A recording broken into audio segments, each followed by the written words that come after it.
Charlotte Thompson Iserby served as the head of policy at the Department of Education during the first administration of Ronald Reagan. While working there, she discovered a long-term strategic plan by the tax-free foundations to transform America from a nation of rugged individualists and problem solvers to a country of servile, brainwashed minions who simply regurgitate whatever they're told. We now present to you the secret history of Western education, the scientific destruction of minds.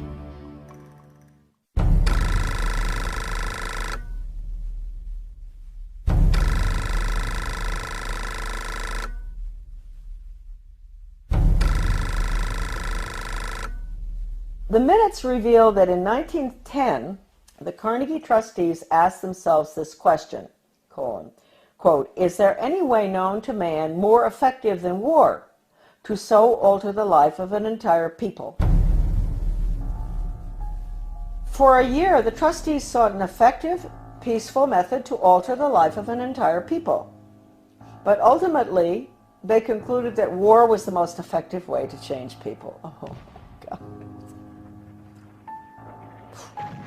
World War I. Horrible war. Oh, I mean, made every other war look like nothing. They sent a confidential message to President Wilson insisting that the war not be ended too quickly. After the war, the Carnegie Endowment trustees reasoned that if they could get control, here we go, of education in the United States, they would be able to prevent a return to the way of life as it had been prior to the war. And they recruited the Rockefeller Foundation to assist in such a monumental task. Education should aim at destroying free will so that pupils are thus schooled they will be incapable throughout the rest of their lives of thinking or acting otherwise than as their schoolmasters would have wished. Influences of the home are obstructive, and in order to condition students, verses set to music and repeatedly intoned are very effective. It is for a future scientist to make these maxims precise and discover exactly how much it costs per head to make children believe that snow is black.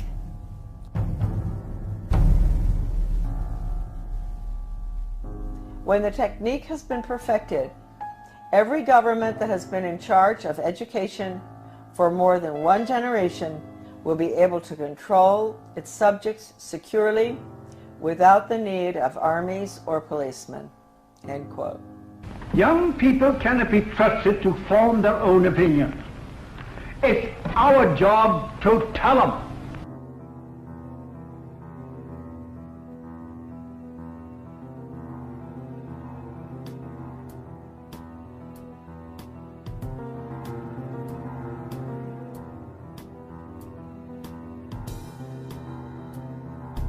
I had never intended to become involved in the battle that all of us are involved in. I had no idea anything was wrong with the way the country was going when as I was growing up, and even during my Foreign Service experience, I found myself mysteriously, I would say the good Lord works in wondrous ways, being put in spots around the world or in my country where extraordinary things were taking place under the guise of change.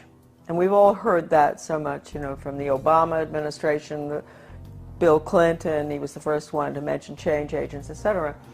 So for some reason I was plucked out, and I found myself being sort of pushed. My name is Charlotte Thompson Iserby. My maiden name is Thompson. My husband, who I want to give great credit to at this point, was Belgian, from the Flemish part of Belgium. I met him, I'll explain that later, in Europe when I was working at the embassy in Brussels. Without my husband's help throughout the last 30 years, certainly when we came back to Maine, my work never would have happened. And he understood beautifully. He had been highly educated in Europe, and he understood the whole plan. In fact, about 5 years after we had come back to the United States, someone gave me Gary Allen's book, None Dare Call It Conspiracy. I was on the school board, and this lady called me, and she loved the work I was doing on the school board. Of course, nobody else did, but she said, I've got a book for you. She brought it down, and I read it, and I looked at it, and I thought, I had never heard of such a thing as this. I mean, this is a conspiracy to really take over the world. Thank you, Gary Allen, who's no longer with us. And so I said to my husband, good Belgian, well-educated, do you know about this? And so he took a look and he said, yeah, sure, I know about it. I said, you know about this? You know about the Illuminati and the Bavarian conspiracy? You know about all this, the plan to implement a world order huh? And he said, well, yeah, I learned all that in school. And I thought, oh, okay. So thank you, Jan, wherever you are. I think that maybe you're very involved in helping all of us right now straighten out this mess. We go back. I was born in 1930. Yes, I'm getting there. My mother was from Virginia, a wonderful Southern conservative, wonderful gal. And my father came from Pennsylvania. He came from a family that in mining, and his father was a very recognized mining engineer who ultimately went out to South Africa and opened the gold mines. And my grandfather knew all these people. My grandfather was Skull and Bones. My father was a wonderful person. He was mayor of several towns on Long Island, New York, and in New Jersey, and he was a real constitutionalist. And somehow he was a member of Skull and Bones, but he didn't have anything to do with the power structure there, right? He absolutely nothing, although he did go to their meetings, and he went out to the island for retreats and all that stuff. He went to Bohemian Grove once. And so I grew up in sort of an atmosphere of, it was apolitical in a way, except for local politics, which my father was fabulous on. Anytime anybody did anything like wanted to break down local government or get rid of elected officials like regionalism does, my father would be right there with the Constitution.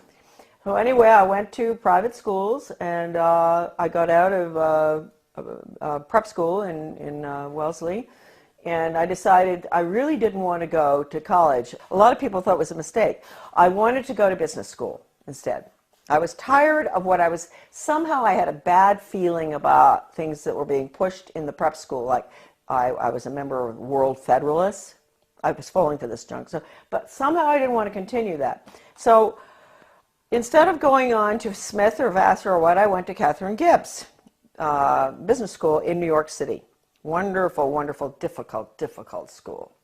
But I learned best grammar, how to write, accounting, shorthand, which came in very, very handy, I can assure you, especially when I was in the Department of Education. I got out, I graduated, and the Korean War was on. So I was very patriotic. My mother had always worked for the Red Cross. She was a volunteer during World War II at the mental hospitals, bringing the guys in from the war. So I heard a lot about the Red Cross, which is, I want to point out right now, changed enormously from that time. And I wish I could say it in a better way. I think it does very good work. But it's connected with all the other, non-governmental, non-profit groups, and they have all been infiltrated. I signed up for Korea, that's right, but they changed my orders. At the last minute, I went to Guam. I spent a year there. My next assignment was Shitoshi, Hokkaido, another air base, fighter base, I think. I finished my tour. I didn't want to come home by air. I wanted to go by ship. So I decided to go. A friend of mine went with me, third class, in the bowels of the Vietnam, which was a freighter. Luckily, I was in third class. So I was down, and we had very good food, because French have good food, whether it's third class or not. Always a big bottle of wine in the middle of the table. And the people at the table were coming out of North Vietnam, coming out of North Korea, and China. They were refugees. And, of course, the Vietnamese ones spoke French, and the Chinese were very well educated. They were well educated Chinese, so they spoke English. I spoke French, so the conversations were unbelievable. They would tell me what had happened, why they were coming out, what was going on under the communists, which we didn't let General MacArthur, move in and take over. Truman brought him home. We could have won that war. We could have kept the whole Far East from collapsing, but that wasn't the plan. that old soldiers never die. They just fade away. This one woman was taking her daughter to Paris, to the conservatory there of music, to study piano. And she told me that her father, or grandfather, I'm not sure, was a very famous pianist in China during the Cultural Revolution, and that they cut his hands off. And so that, I never forgot that. And then the other lady, she was from Vietnam, North Vietnam, and she told me that her grandfather, they killed him because he was opposed to the communist regime, and they cut his head off and they stuck it on a pole, and they marched around town with his head on the pole, which of course was to, warn the rest of the Vietnamese, keep your mouth shut. Don't go up against this regime. Then my father, he's a New York lawyer, an absolutely wonderful person, great sense of humor, and I know he's skull and bone, so we have to forgive him for that. But anyway, so he says to me after, I've been gone for 2 years, mind you. This is his young daughter that he cried when I left, right? What are you doing going abroad? So after 2 months home, he said to me, Shar, well, when are you thinking about moving on?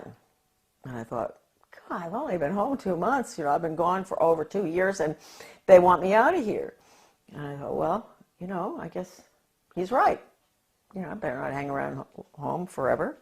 And so I went down to the State Department. I had all the background because of Catherine Gibbs. That's the best thing that ever happened. I had the credentials to get into the State Department to work for ambassadors, which I did, assistant secretaries. I worked in Washington in Soviet affairs, in Middle Eastern affairs when all the Suez Canal stuff and everything was going on.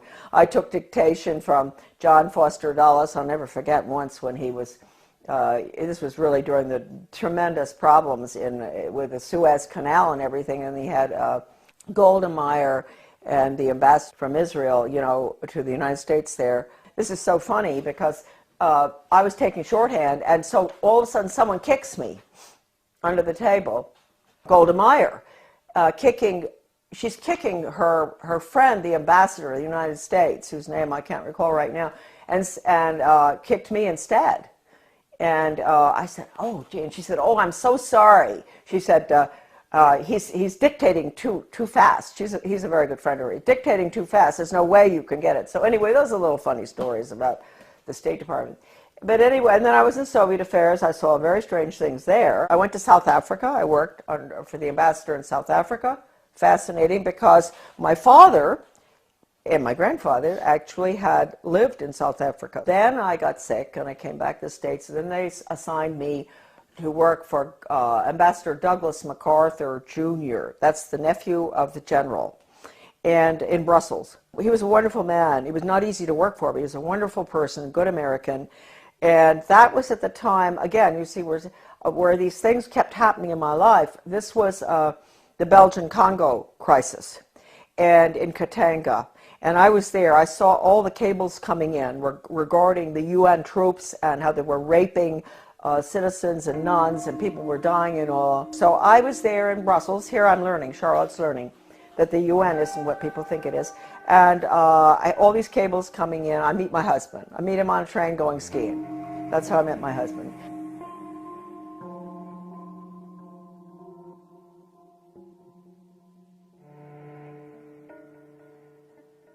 My husband and I are engaged. We subsequently get married in the United States. He comes over.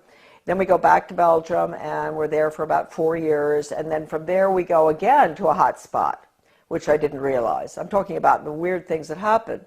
The hot spot was Grenada.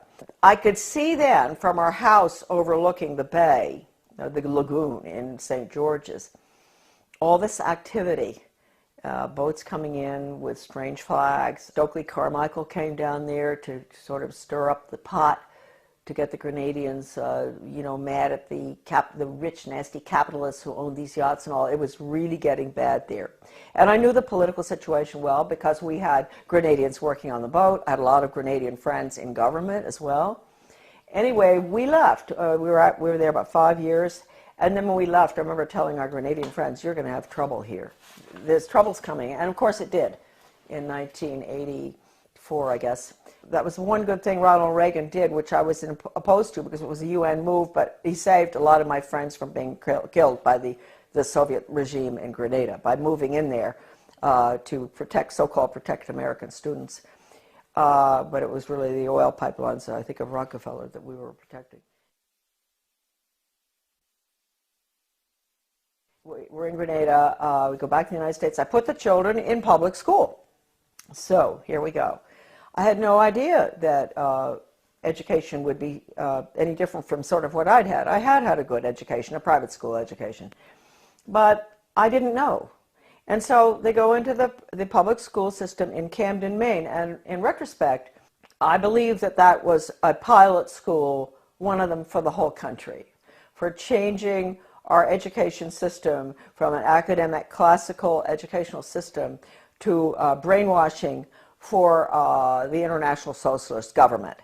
Everybody has all the research on this. I have so much. It's all in my book, The Deliberate Dumbing Down of America. I hit Camden and I start asking, I get on a little committee, philosophy committee, and we're all asked by the superintendent, highly skilled change agent out of Harvard, well, I want to know what all of you feel the purpose of education should be. And so I said, well, I think it should be to give the students a sound academic education in basics and also a strong sense of sound morals and values. And boom, they all looked at me and they said, whose values? And I thought, hey, what's going on here? I said, well, what's happened in my country? I mean, don't we still have the same values? I mean, what don't we all sort of agree? You don't steal, you don't rob, you don't kill babies, you don't kill people in war, you don't, a lot of things that I thought we believed in. You don't lie. Everything was changing, and I saw it, and I saw the curriculum coming in, and I went for the values clarification training myself to find out. I had a call from a master teacher who taught all over the world, and she said, you are absolutely correct. I was on the school board by that time. After 3 tries, I got on. And she said, you're absolutely correct. I want to pay for you to go for some in-service training. And I said, in what? And she said, well, it's called Innovations in Education, and it's how to become a change agent. She paid $100 for me to go. I went. And all these normal-looking people, nice, some from my own school district and all, and the guy is a facilitator, but he's using this big book called Innovations in Education, a Change Agent's Guide, and it has all these case studies of teachers and administrators and how to sneak in controversial curriculum such as death ed, sex ed, bullying ed, alcohol ed, drug ed, all these programs that have education hanging off the end of them that have nothing to do with education. It's interesting. You don't have math ed and science ed and all. They call it math and science and history, right? But when you see anything with education hanging off the end of it, red flag, huh? In that training, he taught us how to identify resistors in our community. And they were the people who were smart, who knew that these programs were designed for nothing other than to make children engage in sex, to drink, to take drugs, to do all the things that the parents were being told the programs were to help the children. I was considered a resistor too. Here they were training me to identify myself, huh? And so I never ever got over that. Also, we were being trained to go to the important people in the community, and they're really very good people. We all know who they are. They're friends of ours and all, but they're head of Rotary, head of Garden Club, head of Historical Society. You go to them and you explain to them in very, very good, highly skilled change agent manner, which is just lies, how important these programs are for your children. We've got to put these programs in. This was 1973, all the way through right now. Huh? That period in education, we call it the unfreezing of our children's values, the ones taught by the parents at home and the church, basically. Change agents were highly trained, by the National Training Laboratories. We had the headquarters for that in Bethel, Maine. That goes all the way back to World War II. I have the original paper from that, and it said that what they're putting in is they want to change the values to unfreeze the system, and then they're going to implement the new values, the new communist values for world government. So that was the goal, and they did a good job on it between 1970 and the year 2000. And now the values, as we can all see, people are saying, oh, well, we've got to be tolerant, there are no absolutes anymore. That's not fair to judge people. Don't be judgmental. If your grandmother is dying of cancer and you can't afford the medicine, it's okay to steal it. That's what you call values clarification, with the education for a planned economy, using workforce training, identifying children at a very early age, what they're going to do the rest of their lives. It's the Soviet planned economic system, starting as early as first grade. That's being put in now under the guise of school choice, charter schools, and using the performance-based, outcome-based Skinnerian Pavlovian method with a computer. Pavlov, interestingly enough, was a Russian. People think that he invented operant conditioning. He didn't. He went to Leipzig, Germany, and he studied under Wilhelm Wundt in the 1800s, mid-1800s. Wilhelm Wundt was a philosopher, German philosopher, who was involved in trying to figure out how you can get people to do change, understanding the psychology, what makes people click, how you can get them to do what you want them to do, etc. And he became very frustrated with the inability to change people's behavior and their views and everything, doing the traditional way, lectures and this and that and all, and discussions and all. And finally, he realized that what he was dealing with was the human soul. The soul is a very difficult thing to track. It sort of floats all over the place, and it rebels, and it doesn't, it's independent. And so he came up with a scheme to attack the nervous system. That's really what it is. It's neurological. If you can get them to react in certain ways to what you want, like when the doctor, give you a good idea, the doctor used to, physical exams, they take a hammer, a little rubber thing, and knock your knee, and it goes boop.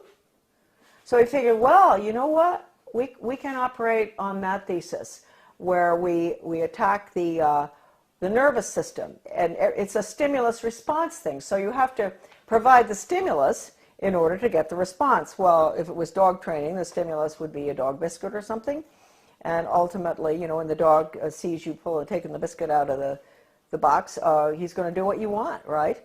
And so it's really pretty simple. I had never gotten involved in having to figure it out until a very good friend of mine, a teacher in Arizona, had to go through the first program that was brought out of 1965. One of the first ones, it was called Mastery Learning. And she quit education when she went through the training. She said it was so sick, and she had papers from doctors and all saying it even makes children sick. And I met her when I went into the U.S. Department of Ed, because I found her correspondence came to my office, and it was referred to me. And that was how I met her. And she was the one who educated me about operant conditioning and how awful it is. I mean, it can absolutely destroy free will. We had free will until we got to the computer. The computer absolutely destroys. The child there's no thinking going on there. There's no transfer being made. And you've got to understand that. All the documents in regard to this by people, not myself, by educators who have been trained in it, are in my book. So you don't have to say Charlotte said that. You can say Professor so-and-so said that. I have one incredible paper in the back of my book by a leading educator written in the 60s that I managed to get. It was attached to the Project Best application for funding that I talked about, the one I got fired for. And that paper talks about the need for computers and how wonderful they're going to be and all. But he says, if you don't agree with the message, morally and ethically, that's going on to that software, do not do it. And that's coming right out of the mouth of an educator involved in it. He says, you have to have a conscience, because that software is so powerful that no matter, you may think, oh, well, the person on the other end, you know, he can do what he wants and make up. No. Once it's in the software, and once the child is clicking away on the computer and getting the little happy face as the reward, that's what happens. We all know that feeling when we get something good on the computer. He's not going to ask any questions. That's it. Finished. And it can bring the student to a certain totally opposite position in their thinking using Socratic questioning. So it's very dangerous. I can't tell you how dangerous it is. I mean, how dangerous is a method that can actually change, actually destroy one's conscience. That's bad news. And we were all softened up, and that's what we're looking at today. Now, the refreezing has to take place. The refreezing is going to take place with the use of the computer. Schools will be bookless. They are already some of these programs coming in. So anyway, I was on the board. I saw that. I went for the retraining. Then I got off the board, and I formed with Bettina Dobbs of Maine, a wonderful teacher and a nurse. We formed something called Guardians of Education for Maine. And we were in business for about 15 years. We did a lot of very good work.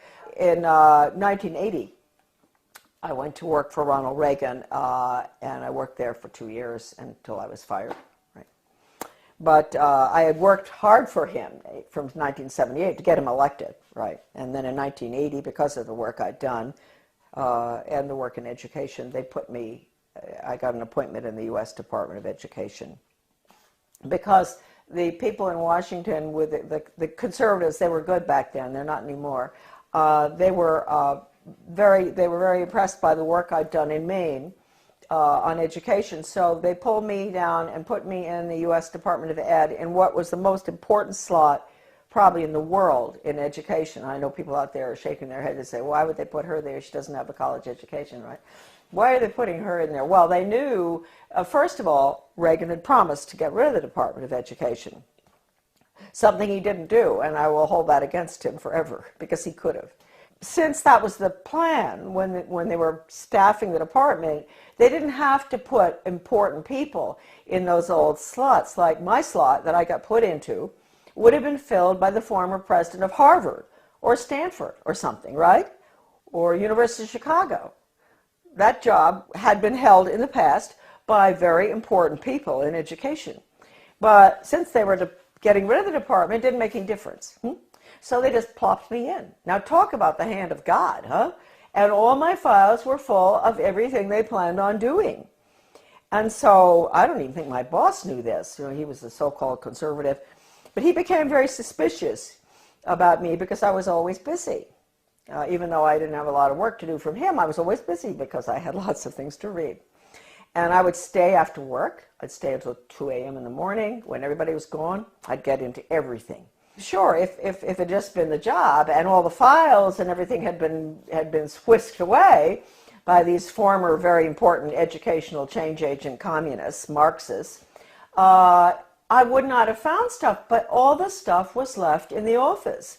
What I saw was so depressing. That's hardly the word. I mean, this was the education of Charlotte. It was the greatest horror story I had ever encountered. And at one point, he sent me, he wanted to get rid of me out of that office. He sent me up to the National Institute of Education, which is where all the research is performed. They send out all the grants and contracts to the universities or schools or whatever from there.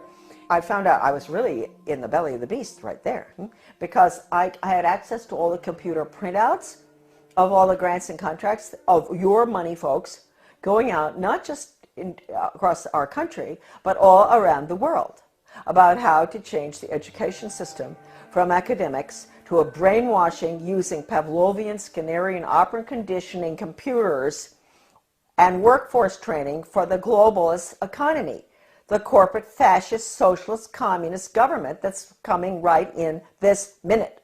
I had a friend from Maryland who used to come and she had a huge Cadillac, and I'd get all my stuff and put it in, interesting for me, people, LL bean bags. You know those big LL bean bags?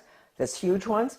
And I'd put all the papers in there, and at lunchtime we'd meet uptown for lunch. She'd come in, marvelous gal, Australian, who I absolutely love, probably one of the finest Americans who ever, she was Australian, but she did more for our country than anybody I've ever known. Brilliant. We'd meet, dump the stuff in her car, go have lunch. She'd take it home. She'd get some of it out to the people across the country.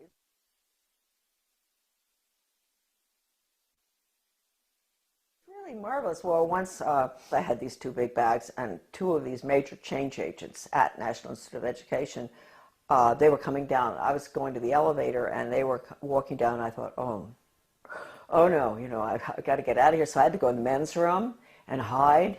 And I'd never forget that, hiding in the men's room. I thought, what if, I mean, there may be other guys coming in here, not just to the elevator. And anyway, nobody came in. They went down the elevator. I came out and dumped the stuff in her car. It was not a really exciting job. It was mainly to see if the universities, the schools, the different entities across the country that were getting money, or around the world, from the taxpayers, that they were getting their quarterly reports in on time. That's all. It had nothing to do with philosophy. Huh? And so one day I ran across a grant to Lansing School District, Lansing, Michigan. This was University of Michigan connection with my office. And it was a values clarification program for first graders, elementary school. And it pre and post tested those little children about what goes on at home, what religion do you... And I looked at this thing and I thought, what on earth are they doing? And so I turned to this bureaucrat who was working with the GAO about financial things, and I said, look, we're doing waste, fraud, and abuse. I know that. But I said, take a look at this. Don't you think that this is pretty wasteful, fraudulent, and abusive in another way? And so he took a look at it and he said, oh my Lord. He said, this is horrible. And really nice guy, bureaucrat, Washington. People sometimes get after all the bureaucrats. They're not all that bad. Some of them are just like us, and they care. And I said, well, look, you know, I'm only meant to be here 2 weeks, but could you give me extra time? Because I want to go through all these grants and contracts. And he said, you can have as much time as you want. So I spent 6 weeks up there going through all the stuff. And I can't tell you how horrible. First of all, even if you don't care about children, you don't care about education, you don't care about your country, you don't care about anything, people? Are there people out there who don't care about anything? They do care about their wallet, huh? You should care about this money that has been spent in the name of education. It's total brainwashing. Anything coming out of Washington is a total Marxist brainwash. And Marxism is the world of the future unless we stop it right now.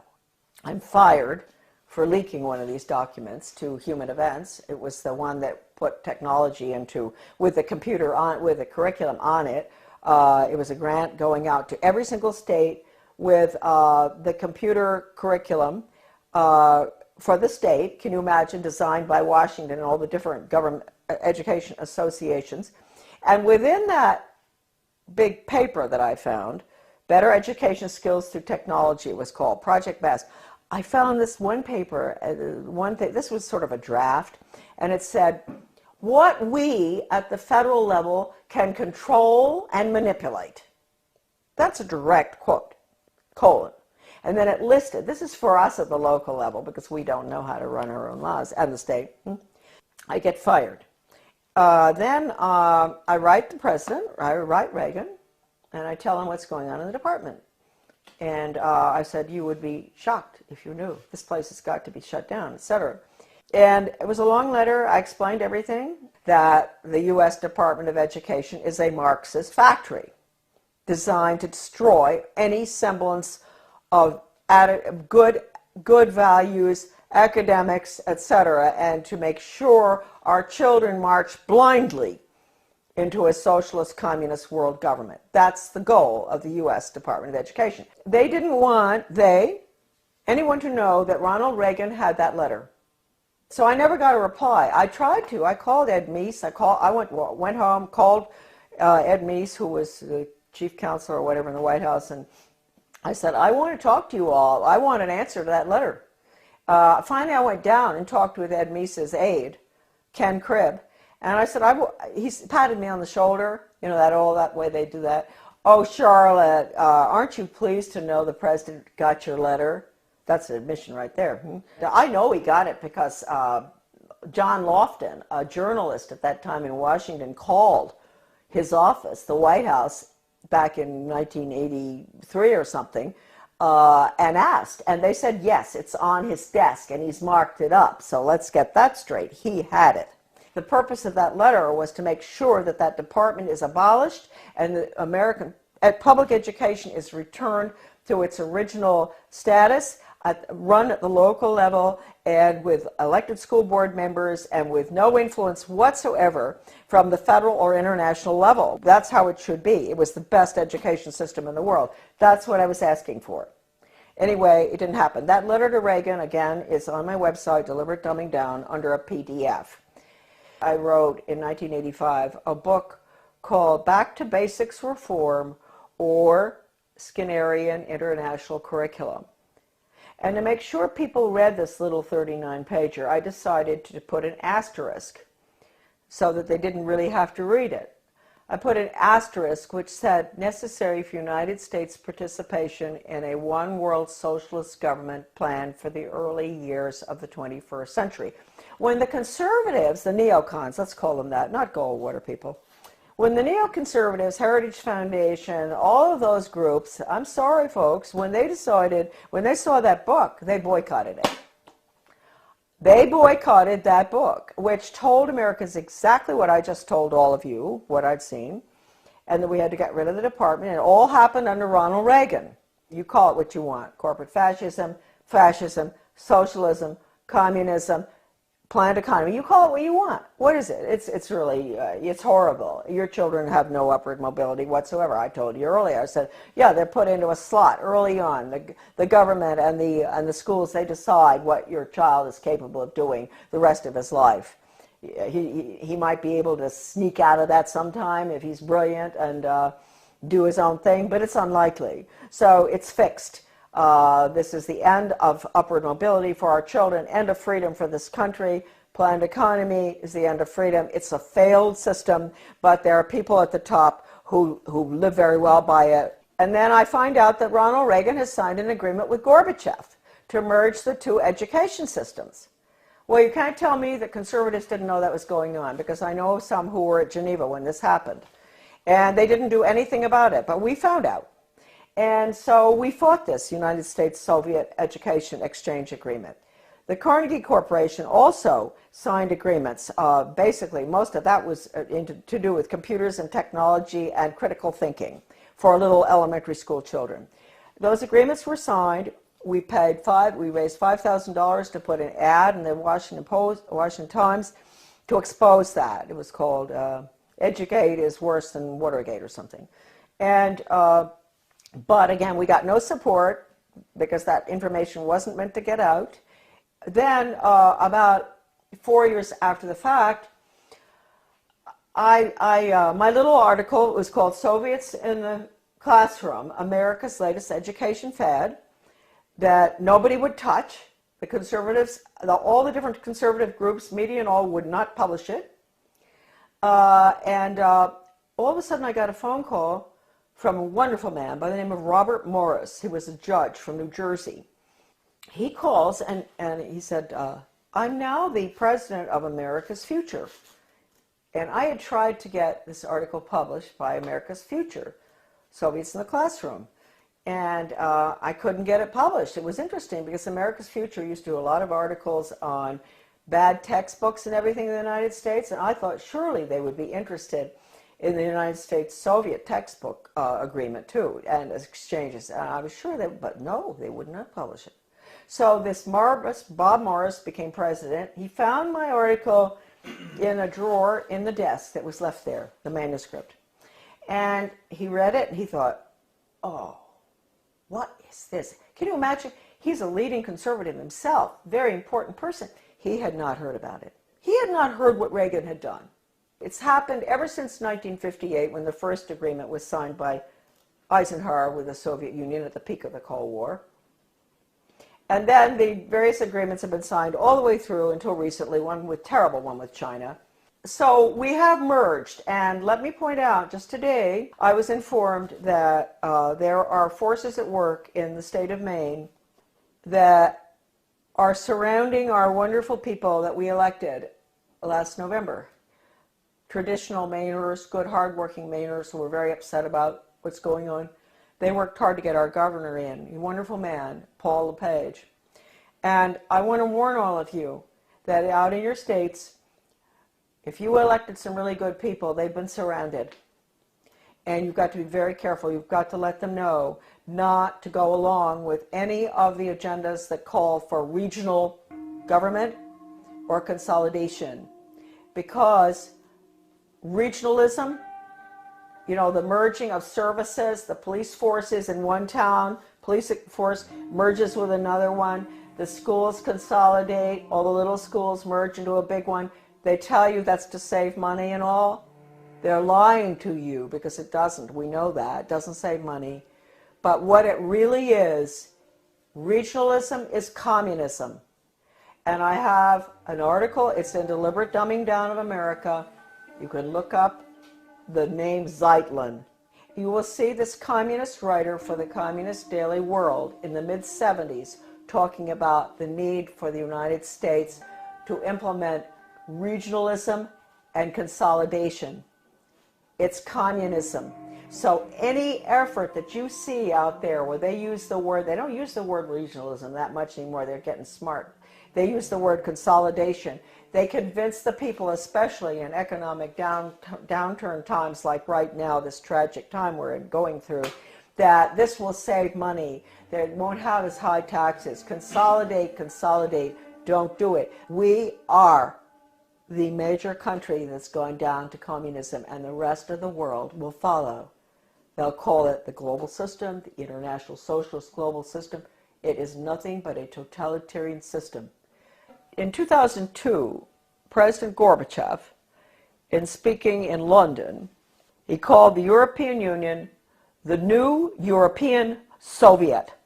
We know what we're looking at. The North American Union and all other regional entities throughout the world, whether it's the Pacific Circle Consortium or whether it's the Middle East. You think we went into the Middle East for any reason other than to destroy Iraq and to make it part of a region hooked into the banks? What they're doing is they're destroying the Middle East so they can restructure it as a region in this new world order. So these are all the regions. Their whole structure is based on the model, which is the European Union. So I ask Americans, what will you call? What would Gorbachev call the North American Union? He would call it the North American Soviet. How do we like that? Wake up. If there's anything that is important for you to remember from these videos today, is that we are at the end of the line. We are doing exactly what Gorbachev wants. Consolidation. Now, this is an interesting cartoon. This is regional government. This is the consolidation of schools, basically. And you see the little guy in the one-room schoolhouse, he's chewing a piece of grass or something. And he looks very happy. He belongs to Little Frog Lick Creek High School. He's chewing the grass with a smile. If you follow him through, you're going to see him looking more and more miserable as they merge his one-room schoolhouse to a 6-room schoolhouse, to 8 more schools, and then into a central school, which is a region. And then you're going to see him at the end.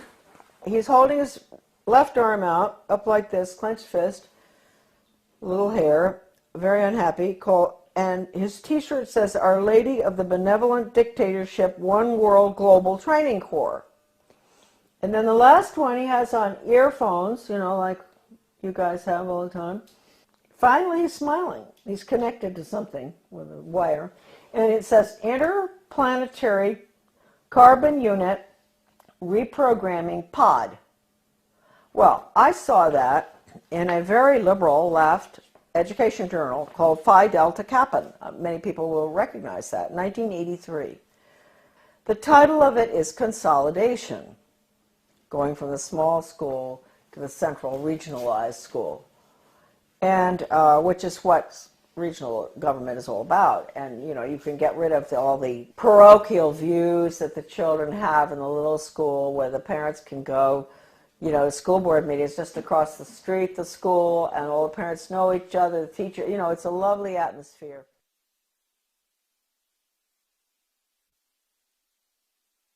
And then you end up with all the children going long distances on the bus, which is no good for them, to the regional school. And then you have country boys and girls who are being mixed with city boys and girls. So then they get into the drug scene. So we've seen with consolidation that the test scores go down, the drug problem gets worse, the cost of education increases, although they tell you that consolidation is to make it cheaper. A lot of people just don't understand the word consolidation. Consolidation is consolidating all the services together under the guise of this is going to be cheaper for you. But in the process, what happens is you lose all your elected officials because all of these entities are being merged. So at the local level, you don't have any representation anymore. And ultimately, you spend far more. That's the whole restructuring of our constitutional form of government, is being thrown to the wolves in favor of this regionalism and consolidation system in every area. Education, government bureaucracy to make things cheaper, you name it. Planning, the word is central planning. That's the Soviet system, central planning, regionalism. No matter how beautiful everything looks outside, no matter how good those restaurants are in your town, or the good funny movies, or the whatever, no matter whatever beautiful things you see in your life and your family, etc., folks, it's curtains. October 24, 1975, the World Affairs Council of Philadelphia issued a Declaration of Interdependence, written by well-known historian and liberal think tank Aspen Institute board member Henry Steele Commager.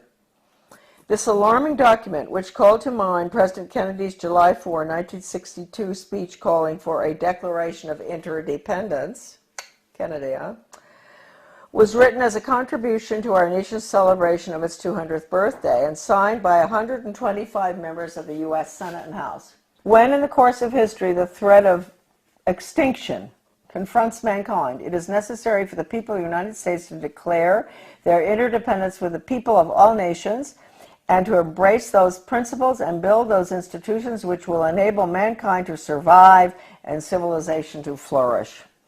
2 centuries ago, our forefathers brought forth a new nation. Now we must join with others to bring forth a new world order. We affirm that the economy of all nations is a seamless web, and that no one man can any longer effectively maintain its processes of production and monetary systems without recognizing the necessity for collaborative regulation by international authorities. This little blue book is called Conclusions and Recommendations, and it has a weird title, and you'd think it only deals with social studies, but it doesn't. It's the report of the Commission on the Social Studies. It was funded by the Carnegie Corporation.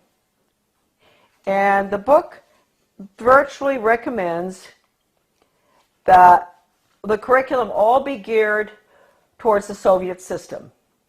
Internationalism, planned economy, etc. It's been referred to by a leading British professor of British socialism as a plan for a socialist America.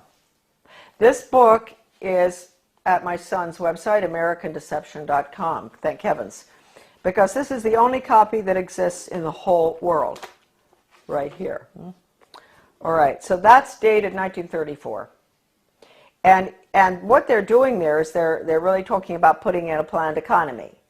So that's what we're putting in right now with the program that's just gone into our little school in Dresden, Maine. We've put in the Di Lorenzo Reinventing Schools plan, which I said earlier, your children will be graduating at 14 or 21.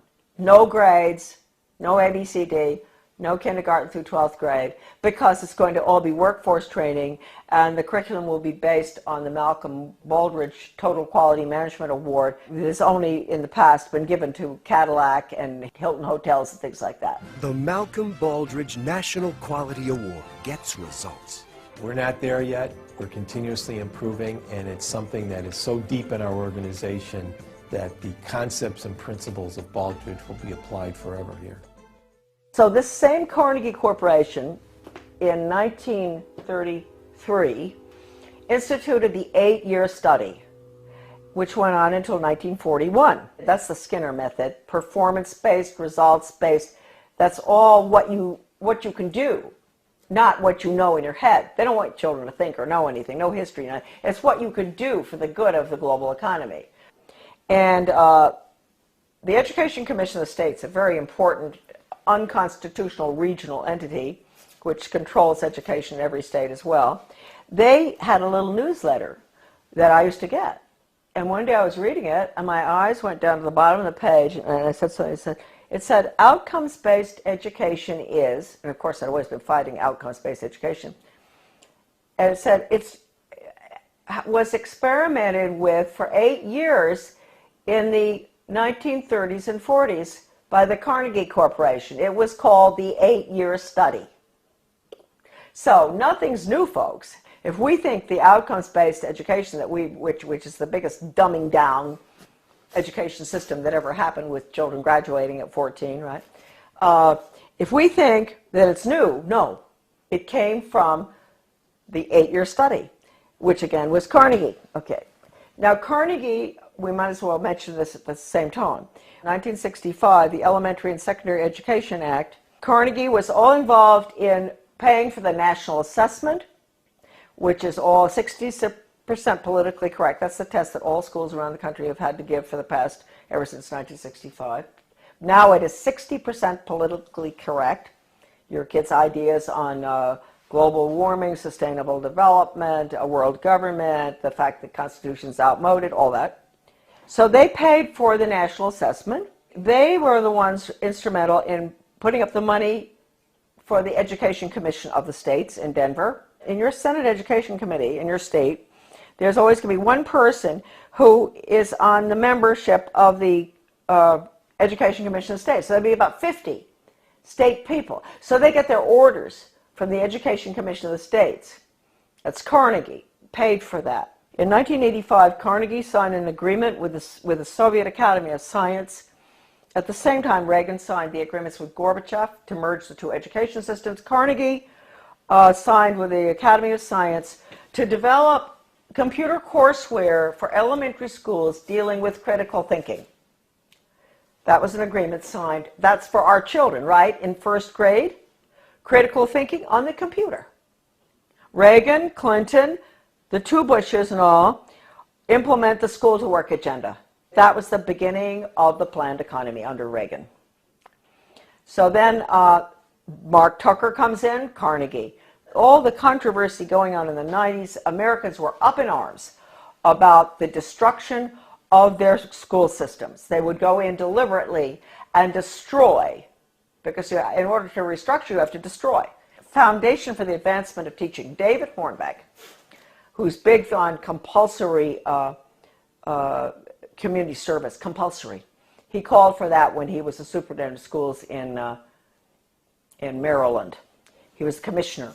Way back, he called for mandatory service. That's another thing, folks. You better watch out. We're going to be slaves. Mandatory service. So anyway, the same Hornbeck, who's connected to Carnegie all along, goes into Kentucky, destroys that system, goes up to Rochester, New York. He goes out to state of Washington, Iowa, destroy the schools, restructure them for school to work. That's all Carnegie. And the latest information coming in for Maine with a complete recommendation, that is, who knows, maybe our governor, well, we can get to him fast enough, to help him understand that we can't have charter schools. Charter schools are the vehicle to implement the planned economy. We can't have them. They're unelected school boards anyway. We don't even have a school board with a charter school. They get federal money. Why no school board? They get federal money, so we have to give the federal test. No charter schools, forget it. So all of this is coming together, coalescing at the same time. The 3,000-page hearings of the congressional investigation of the Reese Committee on investigation of the subversive activities of the tax-exempt foundations, I bought the only available copy in the country, 3,000 pages from a really good friend of mine, a wonderful American. He had been offered any amount of money for that 20 years ago by one of the minions of the tax-exempt foundations. They did not want that copy to be floating around. The research director for those hearings, his name was Norman Dodd. I knew him. And the conversation that I'm going to discuss right now that he had with the president of the Ford Foundation, Rowan Gaither, was off the record in New York City at Ford Foundation headquarters. And Norman Dodd told me over dinner in Washington, D.C., in a restaurant in Georgetown, Rowan Gaither said to him, Mr. Dodd, you know, basically, we at the foundations, we don't determine the agenda. The agenda has come from directions from the White House. That was Eisenhower at the time, right at the peak of the Cold War. And that agenda, our instructions are to use our tax-exempt status, your money, folks, change America so it can be comfortably merged with the Soviet Union. Now, a lot of you may say, well, that never happened. Well, it's happening right now, folks. It's happening right now, as we speak. Foundation-funded non-bloody revolution. Committee Chairman Carol Reese warned fellow congressmen of a diabolical conspiracy that a certain few foundations were financing the socialist and communist overthrow of the United States. After World War I, they tried to get the League of Nations in, and there was tremendous opposition to that. And then you had opposition between then and between World War II. You had Lindbergh and a lot of Americans going before the Congress to keep us from going into the UN. You had all sorts of opposition, but they got their way.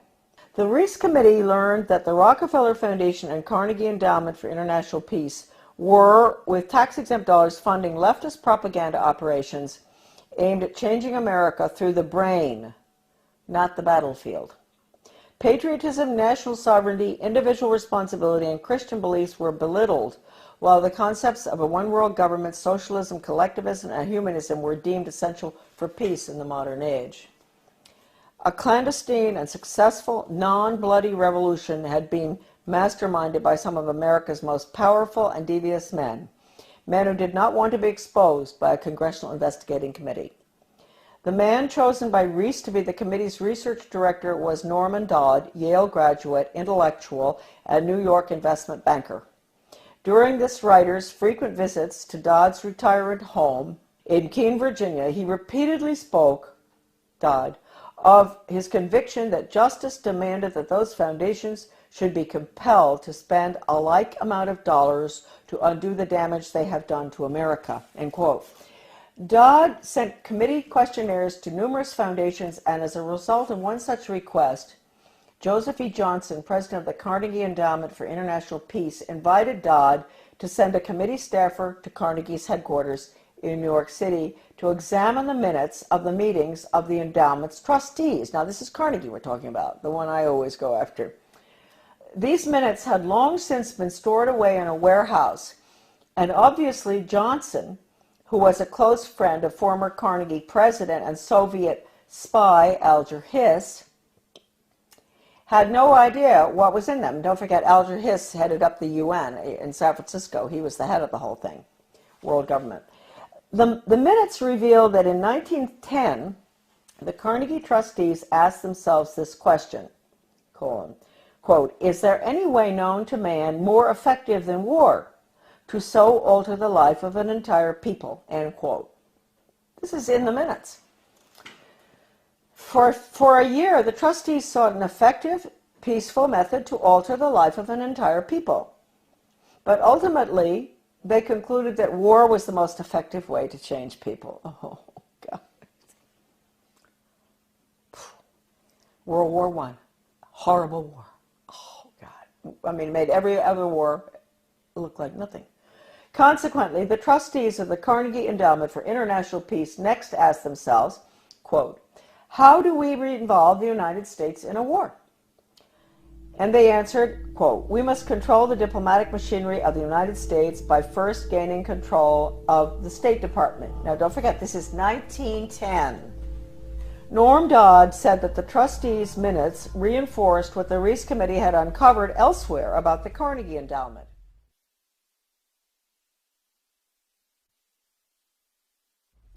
That it had already become a powerful policy-making force inside the State Department. During those early years of the Carnegie Endowment, war clouds were already forming over Europe, and the opportunity for the enactment of their plan was drawing near. History proved that World War I did indeed have an enormous impact on the American people. For the first time in our history, large numbers of wives and mothers had to leave the home to work in war factories, thus effectively eroding women's historic role as the heart of the family. The sanctity of the family itself was placed in jeopardy. Life in America was so thoroughly changed that, according to Norman Dodd, quote, the trustees had the brashness to congratulate themselves on the wisdom and validity of their original decision, end quote. They sent a confidential message to President Wilson, horrible, listen to this, insisting that the war not be ended too quickly. Carnegie trustee Cleveland Dodge, one of Wilson's financial supporters, had direct access to the president, and as did Elihu Root, endowment president from 1910 to 1925. After the war, the Carnegie Endowment trustees reasoned that if they could get control, here we go, of education in the United States, they would be able to prevent a return to the way of life as it had been prior to the war. And they recruited the Rockefeller Foundation to assist in such a monumental task. According to Dodd, quote, they divided the task in parts, giving to the Rockefeller Foundation the responsibility of altering education as it pertains to domestic subjects. That was the Southern Education Board they set up. But Carnegie retained the task of altering our education in foreign affairs and about international relations. That would be UNESCO, UN, all that stuff. The foundations decided that the most effective method of achieving this goal would be to alter American history. So they awarded grants, fellowships, and scholarships to those professors and historians who would rewrite American history and promote one-worldism, humanism, and socialism. By the early 30s, the well-laid plans of the foundation trustees had reached fruition, and a Reese Committee staff report concluded, 1, that there had indeed been a non-bloody revolution in America between 1933 and 1936. 2, that a certain few foundations had funded efforts to change the beliefs of the American people through education and propaganda. And 3, that these revolutionary changes had been accepted without resistance. To demonstrate how thoroughly American opinion had been changed according to the plan of the foundations, we cite the following historical example. At the end of World War I, Woodrow Wilson and his shadowy alter ego, Colonel Edward M. House, tried to sell the U.S. Senate and the American people on the idea of the League of Nations. This was, of course, the first concerted international effort towards a one-world government. Wilson and House failed in their mission, but a generation later, after another great war and much re-education via college international relations clubs, international studies, educational grants, and the like, the Senate and the people readily accepted membership in the United Nations. Roosevelt's foreign policy advisor, Alger Hiss, helped write the UN Charter, in which the Soviet Union was given 3 votes in the General Assembly and the United States only 1. And then, before his perjury conviction for lying, that's Hiss, about his Soviet espionage activities, he went on to become president of the Carnegie Endowment for International Peace. Chairman Reese expressed justifiable rage when he described what was happening as a diabolical conspiracy. The conspirators had left little to chance. Those congressional investigations of the early 50s into tax-exempt foundations were mandated by the House of Representatives in a resolution stating, quote, "The committee is authorized and directed to conduct a full and complete investigation to determine which of such foundations and organizations are using their resources for un-American and subversive activities, for political purposes, propaganda, or attempts to influence legislation."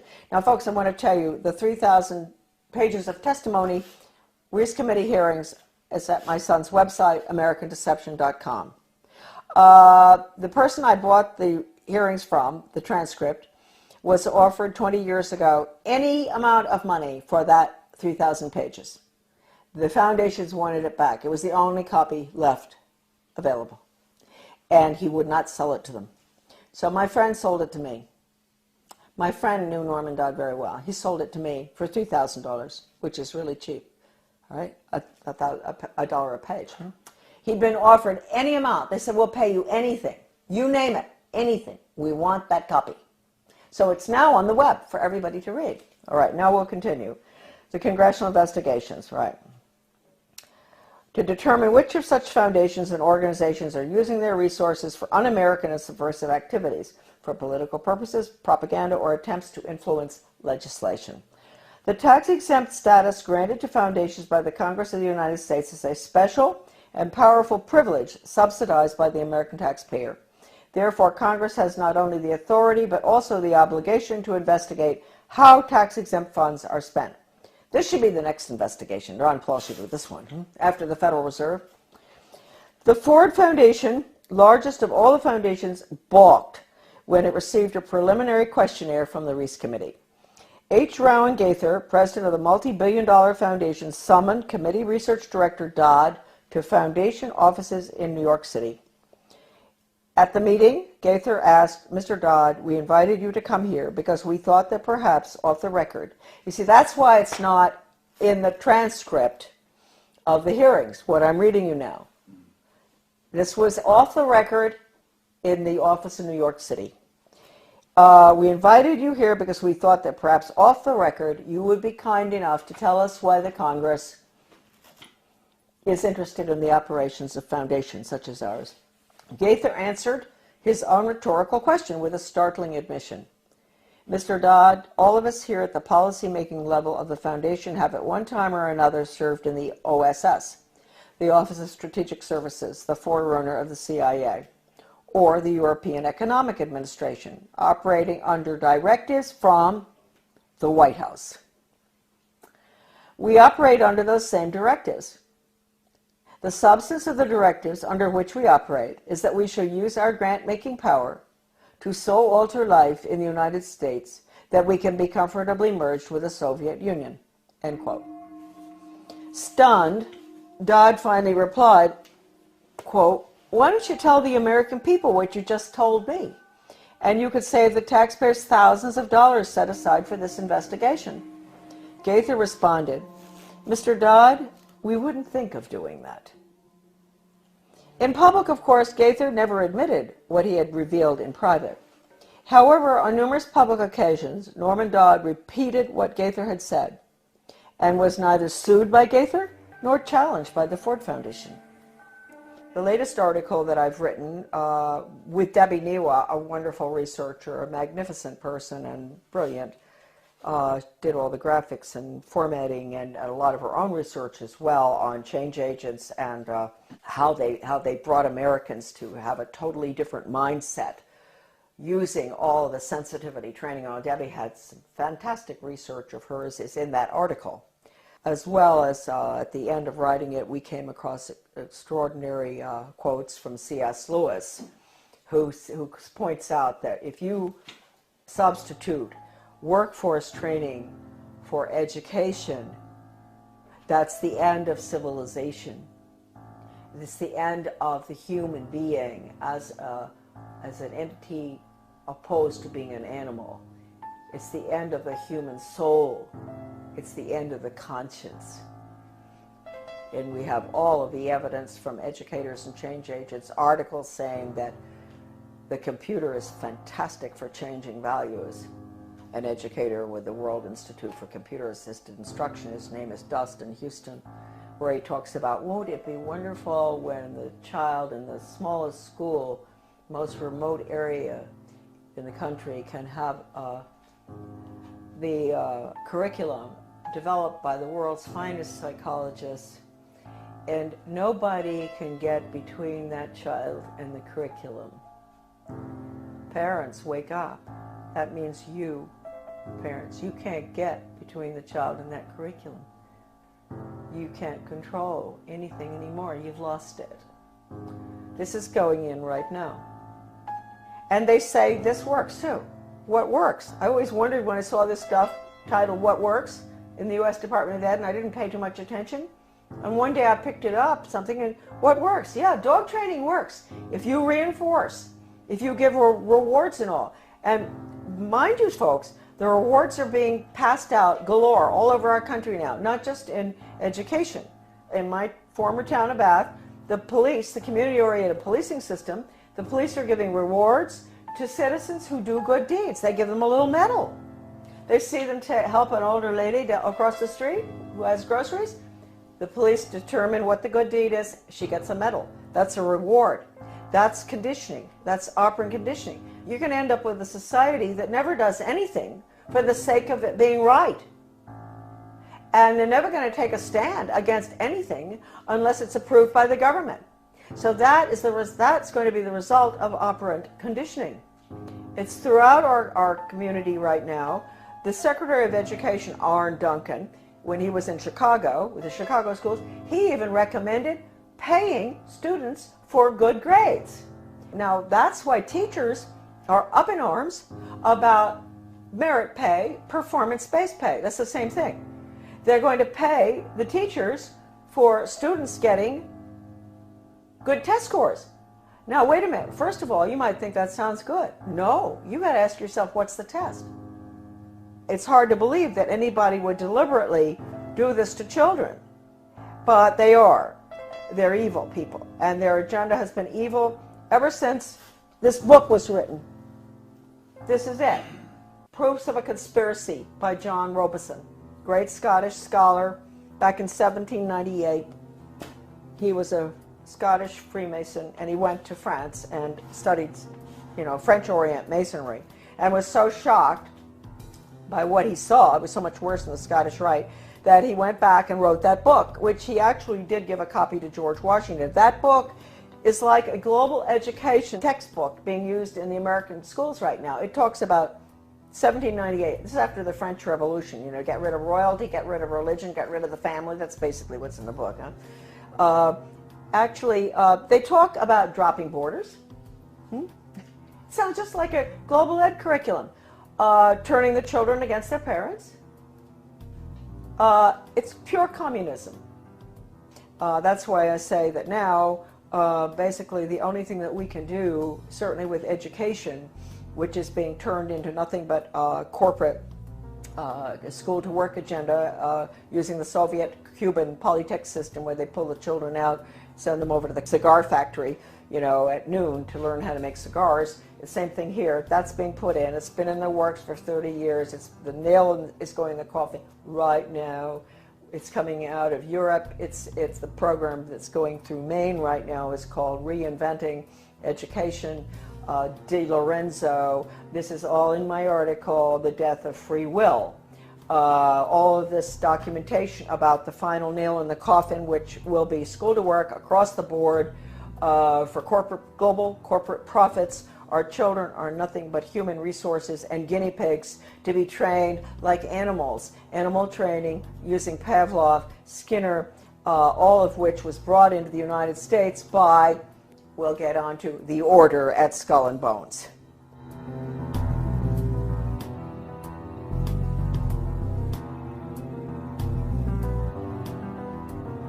Coming soon to PrisonPlanet.tv, part 2 of our in-depth interview with Charlotte Thompson Iserby. We will expose the secrets of the Order of Death, publicly known as Skull and Bones. Mrs. Iserby's information, obtained from her father and grandfather, who were members of Skull and Bones, was the key intel used in the seminal work by Anthony Sutton on Skull and Bones. In part 2 of this key interview, Soon to be released at prisonplanet.tv, she will reveal even more information, some of it never before seen or released. Visit Infowars.com and PrisonPlanet.com. When you're on the site, you can also tune in 24 hours a day to my daily radio broadcast. There's also a free iPhone app to listen to the syndicated radio show when and where you want.